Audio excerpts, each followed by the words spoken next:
तो आज 3 तारीख आरआरबी ग्रुप डी का एग्जाम स्टार्ट हो चुका है। फर्स्ट शिफ्ट और सेकंड शिफ्ट का एग्जाम खत्म हो चुका है। सब्जेक्ट वाइज रिव्यू की बात करूंगा तो सबसे पहले जनरल जनरल अवेयरनेस में से 20 सवाल करंट अफेयर्स से आया है पिछली बार की तरह। और करंट अफेयर्स में भी मिलिट्री स्पोर्ट्स से ज्यादा सवाल आया है। और करंट अफेयर्स इतना हार्ड नहीं था, आसानी था। लगभग 1 साल का करंट अफेयर्स आया है।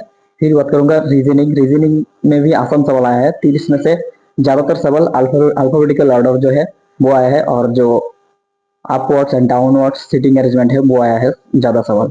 फिर बताओ मैथ में 25 में से कम 22 सवाल एरिथमेटिक्स आया है, और इसमें भी 2-3 सवाल बहुत ही कैलकुलेटिव था। और 3 से 4 सवाल एडवांस मैथ का आया है। इसमें टिग्नोमेट्री, मेंसुरेशन, और मेंसुरेशन में भी जो वॉल्यूम वाला सवाल है वो आया है। और जियोमेट्री का एक क्वेश्चन आया है। और एक क्वेश्चन आया था डाटा इंटरप्रिटेशन। डाटा इंटरप्रिटेशन का जो पाई चार्ट है उसमें से आया है एक question. Overally math moderate to high था। और सबसे अंत में आता है साइंस पर। साइंस जिसका बेसिक स्ट्रांग है, जिसका कॉन्सेप्ट क्लियर है, वही साइंस कर सकता है। न्यूमेरिकल 2 से 3 सवाल आया है 2 शिफ्ट में।